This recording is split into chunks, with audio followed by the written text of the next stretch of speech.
په دښمن وکړئ د ناره تکبیر غږونه په یو وار سره راځئ غازیانو ورونو.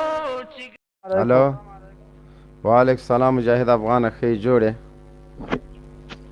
کاروان صاحب دماغ غږ تا ته نه راځي؟ الحمدلله مهرباني وکړه د دوحې د توافقنامې په وړاندې خنډونو باندې خبرې کړو.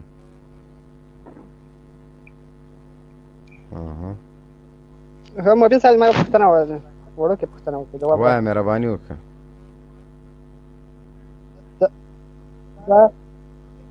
دا په دوحه کې چې کوم کسان ناست دي د تاسې مشران آیا دا خپله خرچه توان نه لري دې ته خرچه څوک ورکوي؟ د دې په اړه که یو معلومات راکړئ مبین صاحب. ولې خرچه نه لري؟ چا یې لیتې نه لري؟ د چیش خرچه؟ څنګه تاسې وایاست ډالر ټول د اشرف غني په لاس کې دي.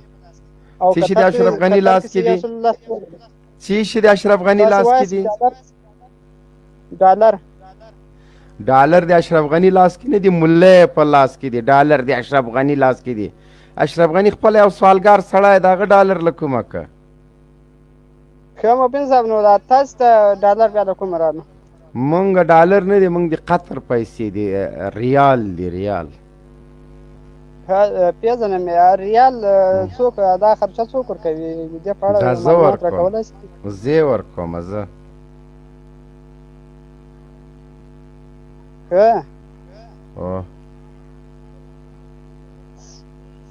دا اوس څه رقم د جواب دی؟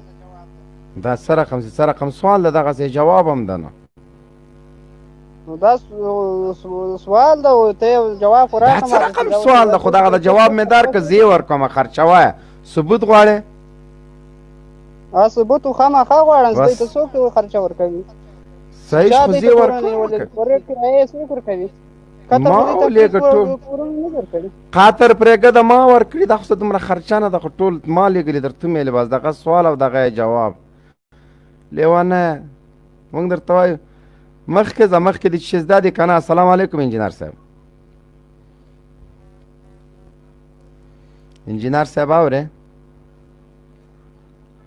وایه مخکې ځه مجاهد افغانه.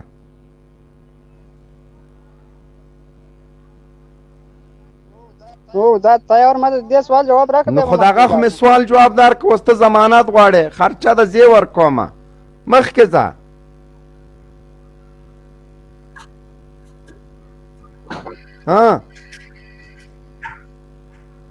دې کې هم تاسو چرت وړئ د طالبانو خرچه څوک ورکوي؟ یا الله توبه مې دې خدایه. دوی د افغانستان ناټو سره جنګېږي او د قطر د دفتر خرچه به نه لري. کاروان صاحب مایک دې خلاص که. کاروان صاحب غږ مې اورې؟